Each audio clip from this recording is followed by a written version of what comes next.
This is Shelley Hughley with Southwest Farm Press, and joining me is Ken Legé, Lubbock's Texas A&M AgriLife Extension Cotton Specialist. And I asked him if he would join me today to basically do a field check, or really a region check, to see how cotton production's going in the Southwest this year. We are at Jeff Edwards' farm, right? Yes. Near Amherst, and behind us is one of Ken's race trials. So start out with, let's talk about the season. We've had rain this year.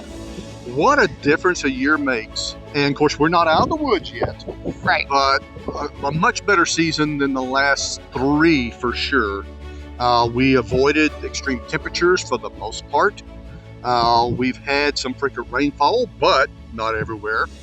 Just as soon as you say, well, we got rainfall, somebody will say, well, not in my farm. So there are some pockets in the southern high plains and Panhandle that were not fortunate enough to get frequent rainfall and are suffering. Sometimes that's just a mile or two down the road from a good crop. Right? Absolutely. So, and that's not atypical for the high plains. Mm-hmm. So we started out really with a dry winter. Yes. And then we started getting those rains, around Mother's Day or so.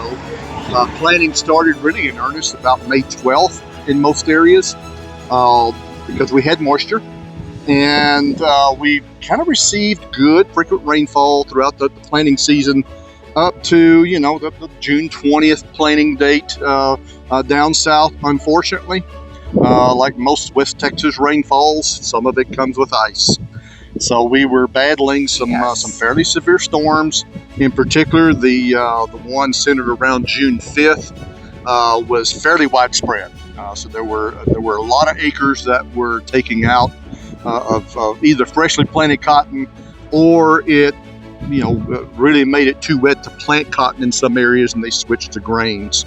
A lot of the area did experience some of that hailstorm, particularly in the Panhandle. So if you go above I-40, there were a lot of either prevented plantings from the cotton perspective, or just severe hail damage, and they went to another crop. A lot of times either sorghum or late season corn. And those crops, I'm not a specialist in those crops, but they sure have done well with the frequent rainfall that they did get. So come down from Lubbock to about Tulia, the northern high plains, real spotty, but a lot of hail damage early, and a lot of that went to some sort of grain. However, the stuff that's left in the field, as far as cotton's perspective, is actually looking quite good. Excellent.